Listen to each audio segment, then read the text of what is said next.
We're going to begin this morning with some relief, finally, for parents, right, looking to get baby formula during that nationwide shortage. Yeah, the first flight carrying 78,000 pounds of formula from Europe arrived in the U.S. over the weekend. Dubbed Operation Fly Formula by the Biden administration, the shipment carried specialized formula for children with allergies. But this one shipment is just a drop in the bucket. The Department of Agriculture says there's a week's supply of formula for 9,000 babies and 18,000 toddlers.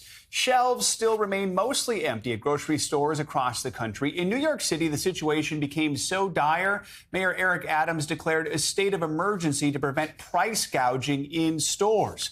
The CEO of Abbott is apologizing for the formula crisis after the company shut down its Michigan plants in February. In a Washington Post op-ed, Robert Ford said, quote, "We're sorry to every family we've let down since our voluntary recall exacerbated our nation's baby formula shortage." NBC News correspondent Megan Fitzgerald joins us now from Indianapolis International Airport, which is where that shipment arrived in the U.S. from Germany. Megan, good morning. So we know this formula is specifically for infants with allergies. Tell us, why is that significant, and how were U.S. officials able to get the formula? Well, Joe, good morning. Good to be with you. So the administration says that they have prioritized these babies that can't receive the normal formula that you'll go into a store because they are more critical. Doctors at the press conference yesterday, when we received that 78,000 pounds of this hypoallergenic formula, said, look, these are the parents that can't cut corners. They can't dilute. They can't do a roundabout way of trying to feed their babies. So, again, that is why we saw the prioritization of the shipment yesterday and another that's expected just in a couple of days from now. And so as far as, how they got this formula, Nestle is the manufacturer. They have a plant overseas, so they were just able to grab that formula and bring it here to the U.S. It's FDA approved, that we know. We had an opportunity yesterday to speak with the Secretary of Agriculture, Tom Vilsack, and he detailed a little bit about his administration, or his department, rather's role in this entire thing. Take a listen to what he had to say.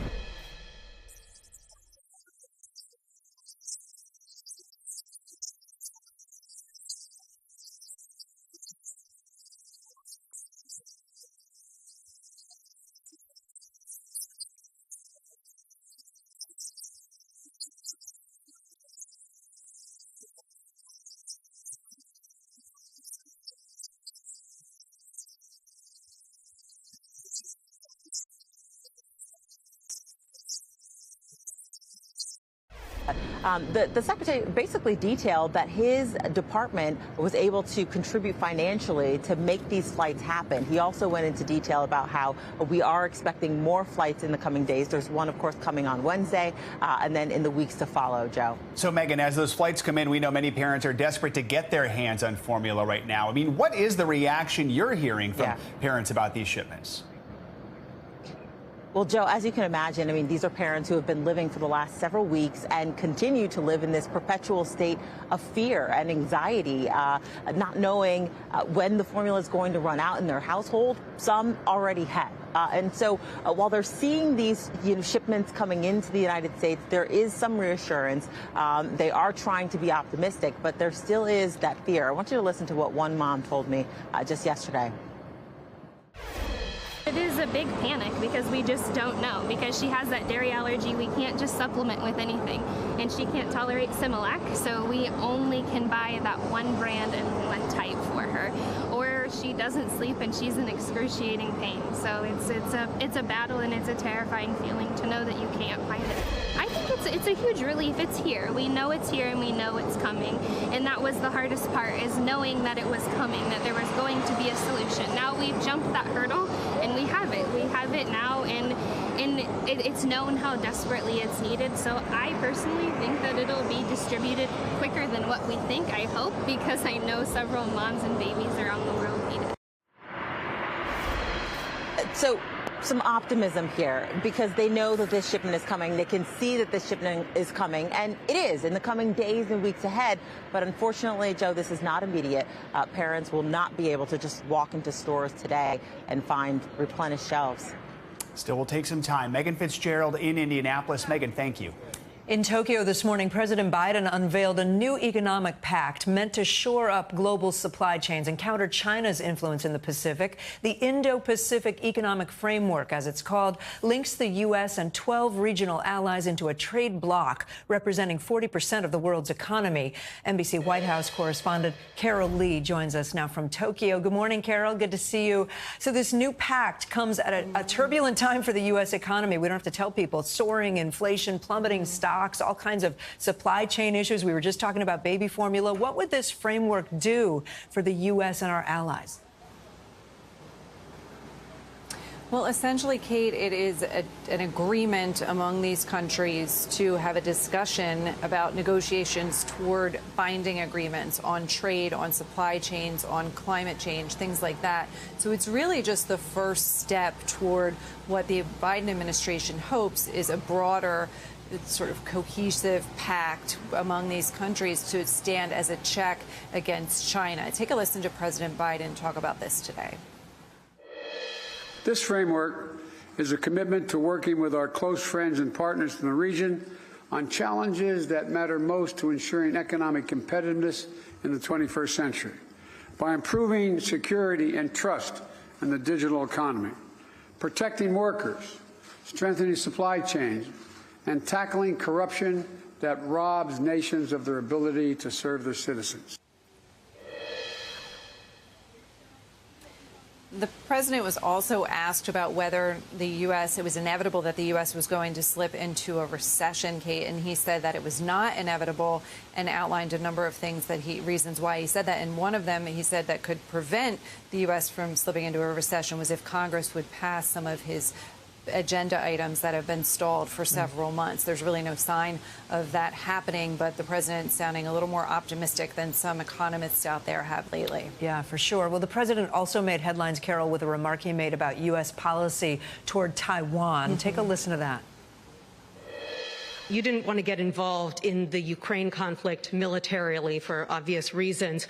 Are you willing to get involved militarily to defend Taiwan if it comes to that? Yes. You are. That's the commitment we made. So, Carol, what is the White House saying now about the U.S. obligation to defend Taiwan? As the president said, if China invaded, what would we do? And how is China responding to those remarks? Okay, the White House came out very quickly to try to clarify the president's remarks, issuing a statement. I'll read you part of that statement. They said, as the president said, our policy has not changed. He reiterated our one China policy and commitment to peace and stability across the Taiwan Strait. He also reiterated our commitment to the Taiwan Relations Act to provide Taiwan with the military means to defend itself. So the White House is trying to make the case that the president was not articulating a change in U.S. policy. This is not the first time they've had to clarify the president's remarks on Taiwan. Just in October, the president said something similar, and they had to do so then. As for the Chinese, they've come out and said that they don't accept this and that they will make their own decisions.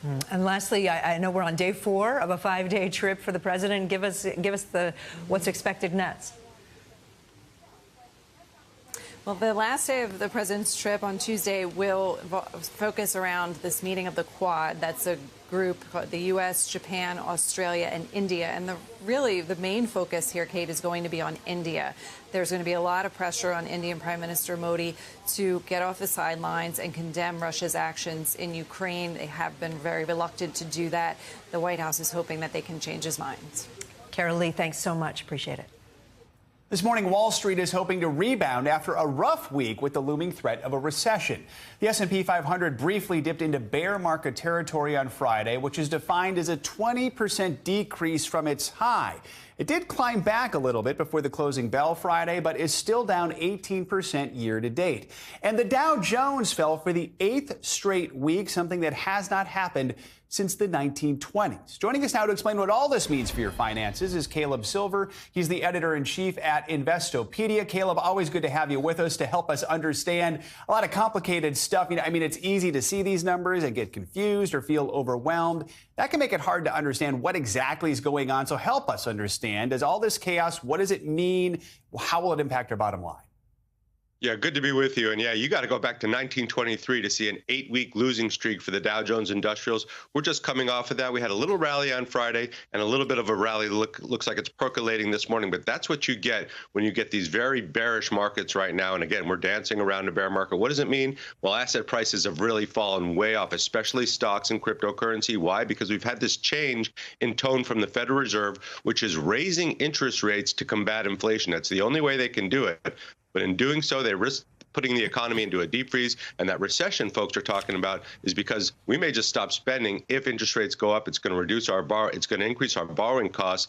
And it's put a lot of pressure on businesses, especially small businesses and consumers who are dealing with inflation at a 40-year high. Obviously, Wall Street is hoping for a turnaround. What are you watching for this week? Well, you got to watch consumers and consumer sentiment. And whether we like it or not, consumer spending is 70% of U.S. GDP. We got to keep spending, and we have kept spending. But as interest rates rise, so do those interest rates on our credit cards. So do those borrowing costs when we're thinking about buying a new car or we're thinking about making that discretionary purchase. So we get some readings at the end of the week on the consumer. We're going to get some readings also on the mortgage market. We know that's cooled a lot since the 30-year fix is now above 5%. So I'm watching those things very carefully. You're going to get these little rallies, and you're going to get some big sell-offs because we're in this time of uncertainty. Uncertainty for investors is like kryptonite. They don't want anything to do with stocks when they can't see the future. And the future is very unclear right now. It was much clearer a year and a half ago coming out of the pandemic. Right now, it's very unclear. Caleb, I do want to ask you more about this specter of recession, which I think confuses a lot of people when they think, well, we're dealing with inflation. So how is a recession possible? How concerned should we be about that? Well, a recession used to be defined as 2 consecutive quarters of economic declines, economic growth decreasing. But right now, we're looking at it as a decrease in most economic activity that we look for that's forward-looking. So the housing market, consumer spending, hiring. The job market's very strong right now. Unemployment's at 3.6%. Some companies still can't get enough workers. But if we stop spending, that's going to be a very big deal for the economy. That's kind of held things up. It's been the strongest leg of the stool, so to speak. And we're starting to weaken a little bit. Credit card balances are increasing. We're spending about $5,000 a year on gas as U.S. households on average. That's up from $2,800 last year. So where's that spending gone? It's gone into the tank, and it's gone into filling our fridges, and there's not a lot of extra spending. That's what you got to keep an eye on. If that falls, we could be in for a recession. So can you give us any positive economic news right now? Yeah, we may have peaked. Inflation may have peaked a couple of months ago. It was at 8.5%, then it was at 8.3% last year. Prices may stabilize here. They're not going to come flying down the hill. We're still going to be up at elevated levels, but that's maybe has peaked. And unemployment, again, 3.6%, been a good year for workers. Wages are up, and workers have been able to find jobs. Companies can't find enough workers. Those are 2 good signs. Hopefully they persist. All right, good to end on a little bit of positive news there. Caleb Silver, as always, thank you. There's breaking news out of Ukraine this morning on the country's first as the country's first war crimes trial goes ahead. A court has found a Russian soldier guilty of killing an unarmed civilian, sentenced him to life in prison. That comes as Russia steps up its assault on the Donbas, with the region of Luhansk bearing the brunt of the offensive. NBC News correspondent Aaron McLaughlin joins us now from Kharkiv. Aaron, good morning. A guilty verdict handed down on that Russian soldier along with a life sentence. How significant is this moment? Well, it's extremely significant for Ukraine. 21-year-old Vadim Shishimarin being found guilty, having pled guilty to killing a 52-year-old unarmed civilian outside of the city of Sumy as Russia was approaching that city.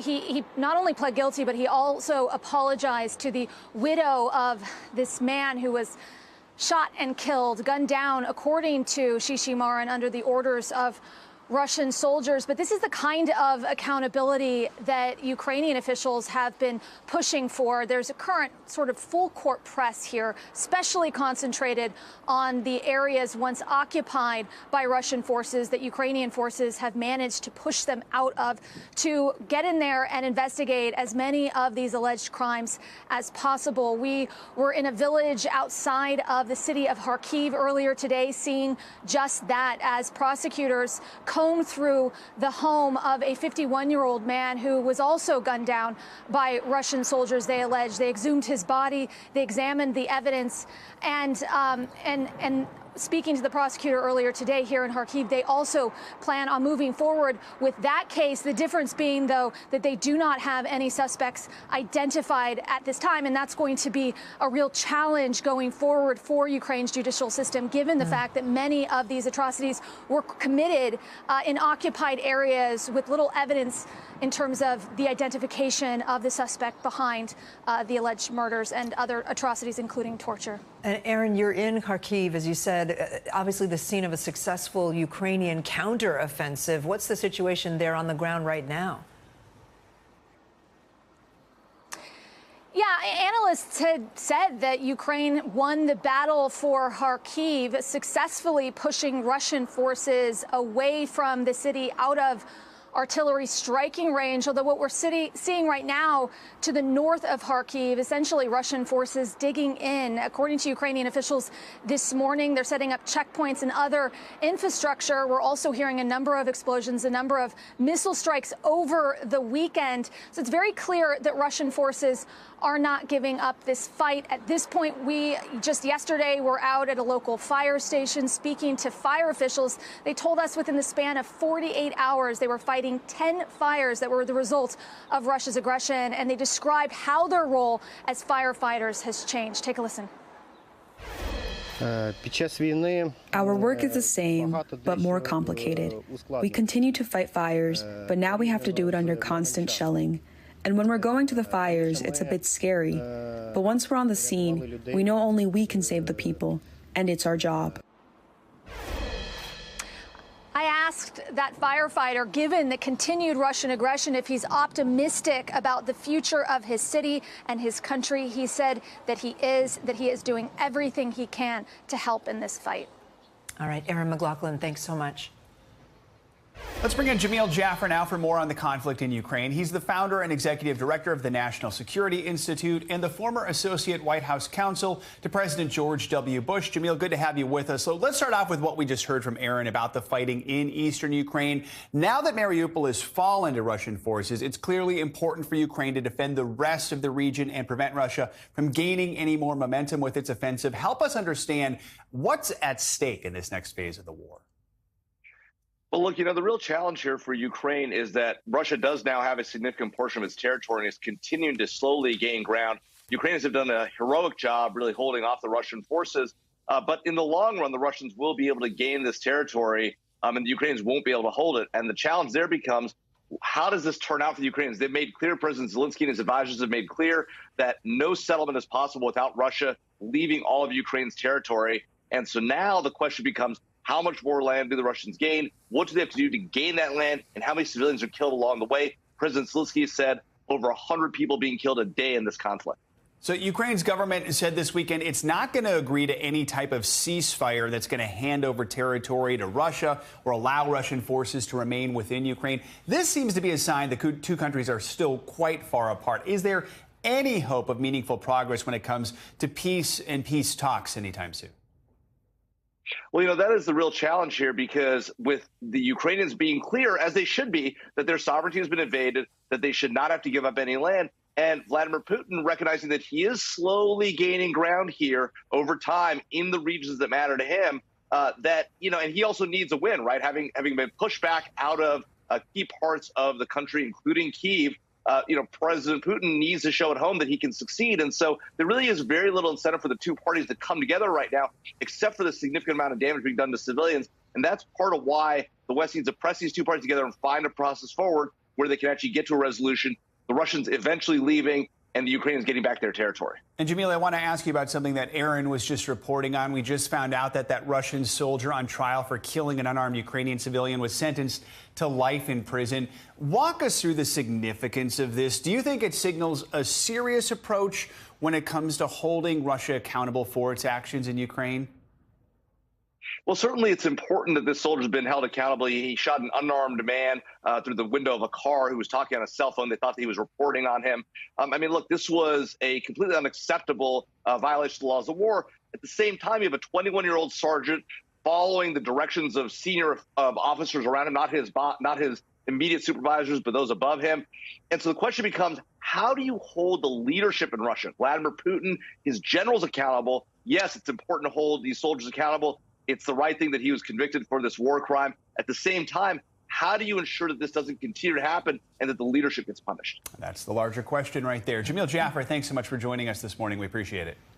To politics now, and from the war in Ukraine, the economy, the baby formula shortage, there is so much to talk about, a lot of issues that voters are considering as we head toward the midterm elections in November. And this is going to be a busy week for primary elections in many races. Voters in Alabama, Arkansas, Texas, and Georgia will head to the polls tomorrow to cast their ballots. Right now, we're going to focus on Georgia, where there are several key races to watch. And joining me for a preview is NBC News correspondent Vaughn Hilliard, who's in Atlanta, and NBC News senior political editor Mark Murray. Good morning to both of you. Glad to have you guys. Vaughn, let me start with you in the race for governor in Georgia. On the Republican side, we have incumbent Brian Kemp taking on former Senator David Perdue in this primary. A recent Fox News poll does not show the race to be very competitive, with Kemp up more than 30 points. But this is important to watch, right? We're talking about Perdue, who was backed by former President Trump. Yeah, this was the most personal race, we could argue, in 2022 for Donald Trump. He has made a game out of picking candidates in crowded Republican primaries, particularly trying to take on incumbent Republicans who he has had displeasure for. The person at the forefront of that was Governor Brian Kemp, who certified the 2020 election in the state of Georgia, handing Joe Biden a key victory. Constitutionally, that's exactly what he was obligated to do.